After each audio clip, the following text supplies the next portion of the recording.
ሻሎም ቅዱሳን ይህ የመጽሐፍ ቅዱስ ንባብ ጉዟችን ነው። መስከረም 1 ዘፍጥረት 1 ብለን የጀመርነው እስከ ጳጉሜ 5 ራዕይ 22 እያደረግን ያለነው የንባብ ጉዟችን ነው። ዛሬ 124ኛ ቀናችን ላይ ደርሰናል። በዚህ ቀን ደግሞ የምናነበው የሁለተኛ ዜና መጽሐፍን ከምዕራፍ 16 ጀምሮ እስከ 18 ድረስ ያለውን ይሆናል። አብረን እናንብብ። በጌታ በኢየሱስ ስም አነባለሁ። ሁለተኛ ዜና ምዕራፍ 16። አሳ በነገሰ በ36ኛው ዓመት የእስራኤል ንጉስ ባኦስ በይሁዳ ላይ ወጣ። ወደ ይሁዳም ንጉስ ወደ አሳ ማንም መውጣትና መግባት እንዳይችል ራማን ሰራ። አሳም ከእግዚአብሔር ቤትና ከንጉሱ ቤት መዝገብ ብርና ወርቅ ወስዶ በአባቴና በአባት መካከል እንደነበረው ቃል ኪዳን በእኔና ባንተ መካከል ይሆናል። እነሆ ብርና ወርቅ ሰድጄልሃለሁ፣ እርሱ ከእኔ ዘንድ እንዲርቅ ሄደ ከእስራኤል ንጉስ ከባኦስ ጋር ያለህን ቃል ኪዳን አፍርስ ብሎ በደማስቆ ወደ ተቀመጠ ወደ ሶሪያ ንጉስ ወደ ወልደ አዴር ሰደደ። ወልደ አዴርም ንጉሱን አሳን እሺ አለው። የሰራዊቱን አለቆች በእስራኤል ከተሞች ላይ ሰደደ። እነርሱም ኢዮንንና ዳንን፣ አቤልማይምና ንፍታሌምን የዕቃ ቤት ከተሞች ሁሉ መቱ። ባኦስም በሰማ ጊዜ ራማን መስራት ተወ፣ ስራውንም አቋረጠ። ንጉሱም አሳ የይሁዳን ሰዎች ሁሉ ሰበሰበ። ባኦስ ይሰራበት የነበረውን የራማን ድንጋይና እንጨት አስወገዱ።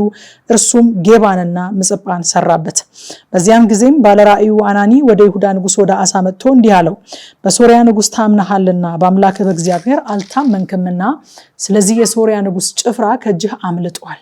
ኢትዮጵያውያንና የሊቢያ ሰዎች እጅግ ብዙ ሰረገሎችና ፈረሰኞች የነበሯቸው እጅግ ታላቅ ጭፍራ አልነበሩምን? እግዚአብሔር ስለታመንክ በእጅህ አሳልፎ ሰጣቸው። እግዚአብሔር ልቡ በእርሱ ዘንድ ፍጹም የሆነውን ያጸና ዘንድ ዓይኖቹ በምድር ሁሉ ይመለከታሉና አሁንም ስንፍናን አድርገሃል። ስለዚህ ከዛሬ ጀምሮ ሰልፍ ይሆንብሃል። አሳም በባለ ራእዩ ላይ ተቆጣ፣ ስለዚህም ነገር ተቆጥቷልና በግዞት አኖረው። በዚያን ጊዜም አሳ ከህዝቡ አያሌ ሰዎችን አስጨነቀ። የአሳም የፊተኛውና የኋለኛው ነገር እነሆ በይሁዳና በእስራኤል ነገስታት መጽሐፍ ተጽፏል። በነገሰም በ39ኛው ዓመት አሳ እግሩን ታመመ፣ ደዌውም ጠናበት። ነገር ግን በታመመ ጊዜ ባለመድኃኒቶችን እንጂ እግዚአብሔርን አልፈለገም። አሳም ከአባቶቹ ጋር አንቀላፋ። በነገሰም በ41ኛው ዓመት ሞተ። ለእርሱም ለራሱ በሰራው መቃብር በዳዊት ከተማ ቀበሩት። በቀማሚ ብልሃት የተሰናዳ ልዩ ልዩ መልካም ሽቱ በተሞላ አልጋ ላይም አኖሩት። እጅግም ታላቅ የሆነ የመቃብር ወግ አደረጉለት። ሁለተኛ ዜና ምዕራፍ 17። በእርሱም ፋንታ ልጁ ኢዮሳፍጥ ነገሰ፣ በእስራኤልም ላይ ጠነከረ። በተመሸጉትም በይሁዳ ከተሞች ሁሉ ወታደሮችን አኖረ። በይሁዳም ሀገር አባቱም አሳ በወሰዳቸው በኤፍሬም ከተሞች ዘበኞችን አስቀመጠ። እግዚአብሔርም ከኢዮሳፍጥ ጋር ነበረ፣ በፊተኛይቱ በአባቱ በዳዊት መንገድ ሄዷልና። በአሊምንም አልፈለገም፣ ነገር ግን የአባቱን አምላክ ፈለገ፣ በትእዛዙም ሄደ፣ የእስራኤልንም ስራ አልሰራም። እግዚአብሔር መንግስቱን በእጁ አጸና። ይሁዳም ሁሉ እጅ መንሻ ለኢዮሳፍጥ አመጣ። እጅግም ብዙ ብልጥግናና ክብር ሆነለት። ልቡም በእግዚአብሔር መንገድ ከፍ ከፍ አለ። የኮረብታውንም መስገጃዎችና የማምለኪያ ዐፀዱንም ከይሁዳ አስወገደ። በነገሰም በ3ኛው ዓመት በይሁዳ ከተሞች ያስተምሩ ዘንድ መሳፍንቱን ቤን ኃይልን፣ አብዲያስን፣ ዘካርያስን፣ ናትናኤልን፣ ሚኪያስን ሰደደ።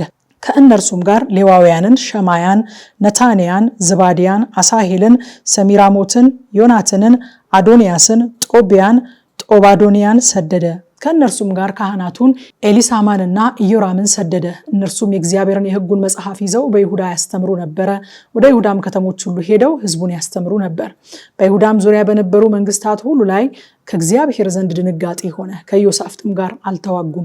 ከፍልስጤማውያንም ለኢዮሳፍጥ እጅ መንሻና የብር ግብር ያመጡ ነበሩ። አረባውያንም ደግሞ ከመንጎቻቸው 7700 አውራ በጎችና 7700 አውራ ፍየሎች ያመጡለት ነበረ። ኢዮሳፍጥም እየበረታና እጅግ እየከበረ ሄደ። በይሁዳም ግንቦች የጎተራ ከተሞችን ሰራ።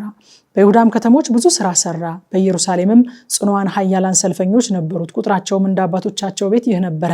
ከይሁዳ ሻለቆች አለቃው አድና፣ ከእርሱም ጋር 300,000 ጽኑዓን ኃያላን ሰዎች ነበሩ። ከእርሱም በኋላ አለቃው ይሆናን፣ ከእርሱም ጋር 280,000 ሰዎች ነበሩ። ከእርሱም በኋላ በፈቃዱ ራሱን ለእግዚአብሔር የቀደሰ የዝክሪ ልጅ አማስያ፣ ከእርሱም ጋር 200,000 ጽኑዓን ኃያላን ሰዎች ነበሩ።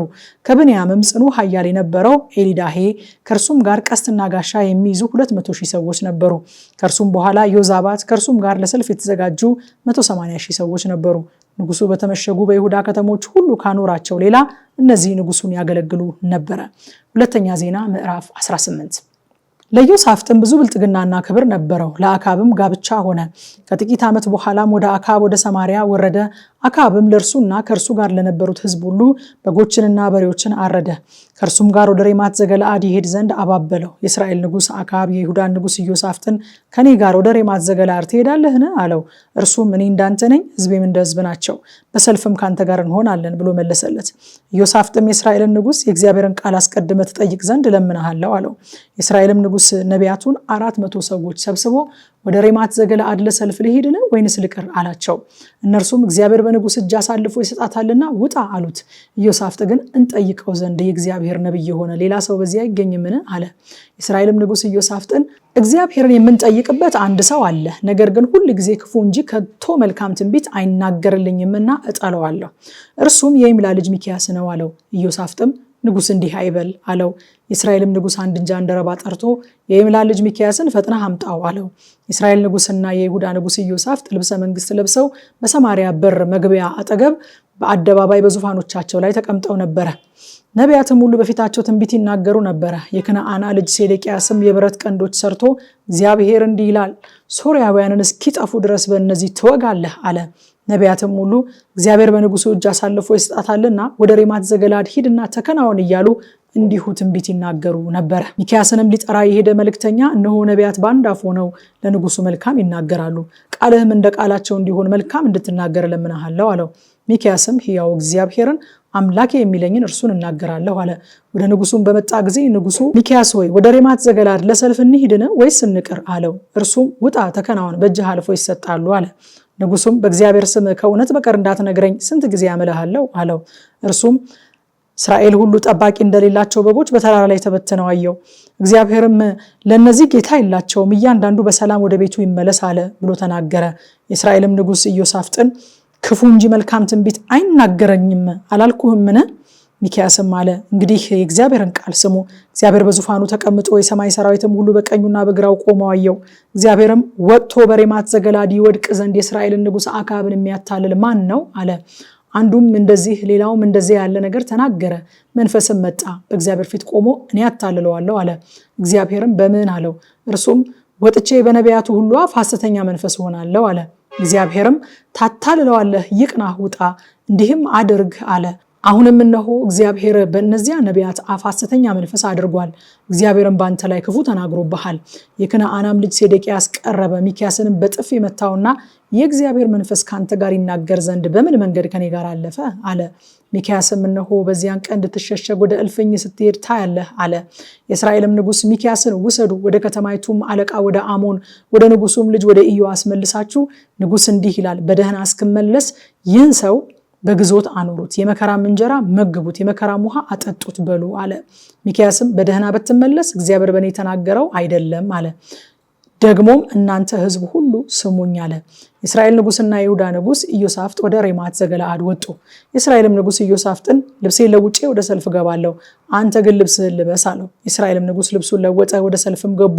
የሶርያም ንጉሥ የሰረገሎችን አለቆች ከእስራኤል ንጉሥ በቀር ትንሽ ወይም ትልቅ ከማናቸውም ጋር አትጋጠሙ ብሎ አዞ ነበረ። የሰረገሎችም አለቆች ኢዮሳፍጥን ባዩ ጊዜ እስራኤል ንጉሥ ነው አሉ። ሊጋጠሙትም ከበቡት። ኢዮሳፍጥ ግን ጮኸ፣ እግዚአብሔርም ረዳው፣ አምላኩም ከእርሱ መለሳቸው። የሰረገሎችም አለቆች የእስራኤል ንጉሥ እንዳልሆነ ባዩ ጊዜ እርሱን ከማሳደድ ተመለሱ። አንድ ሰውም ቀስቱን በድንገት ገትሮ የእስራኤልን ንጉሥ በጥሩሩ መጋጸሚያ በኩል ሳምባውን ወጋው። ሰረገለኛውንም ተወግቻለሁና እጅህን ግታ፣ ከሰልፍም ውስጥ አውጣኝ አለው። በዚያን ቀን ሰልፍ በረታ። የእስራኤልም ንጉሥ በሶርያውያን ፊት እስከ ማታ ድረስ በሰረገላው ላይ ራሱን ይደግፍ ነበረ። ፀሐይም በገባ ጊዜ ሞተ። የዛሬ ንባባችን ይሄ ነበረ። ከምሽቱ 3 ሰዓት በኢትዮጵያ ሰዓት አቆጣጠር ቲክቶክ እና ቴሌግራም ላይ በቀጥታ ስርጭት የእግዚአብሔርን ቃል በጥልቀት እናጠናለን። እንደ ሁልጊዜው መጥታችሁ እንድታጠኑ ጋብዛችኋለሁኝ። ሻሎም